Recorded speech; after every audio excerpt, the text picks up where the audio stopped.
नमस्कार विद्यार्थी मित्रांनो. चला तर आज आपण एम-पी-एस-सी आयोगाचा 14 डिसेंबर 2025 रोजी जो निकाल आलेला आहे त्या संदर्भातला अपडेटेड व्हिडिओ मी तुमच्यासाठी घेऊन आलेला आहे.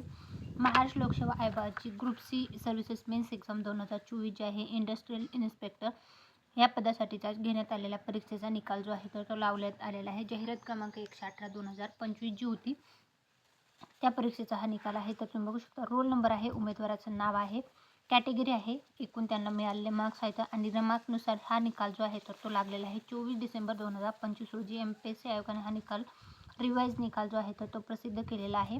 याचं PDF जे आहे ते आपलं टेलिग्राम चॅनल आहे सरकारी नोकरी जाहिरात, त्या टेलिग्राम चॅनलवर मी उपलब्ध करून दिलेला आहे. तिथून तुम्ही चेकआउट करू शकता. हा जो ग्रुप सीचा निकाल आहे एम-पी-एस-सी आयोगाचा त्या संदर्भातलं अपडेट होतं. तर अशाच प्रकारचे नवनवीन एम-पी-एस-सीचे अपडेट जे आहेत ते मी आपले यूट्यूब चॅनल आहे सरकारी नोकरी जाहिरातावर घेऊन येत असते. ते अपडेटेड व्हिडिओ पाहण्यासाठी आपलं यूट्यूब चॅनल सबस्क्राईब करून ठेवा आणि अशाच प्रकारचे नवनवीन अपडेटेड व्हिडिओ पाहण्यासाठी तुमच्या मित्रमंडळीपर्यंत व्हिडिओची लिंक आपण शेअर करायला विसरू नका. Thanks for the watching.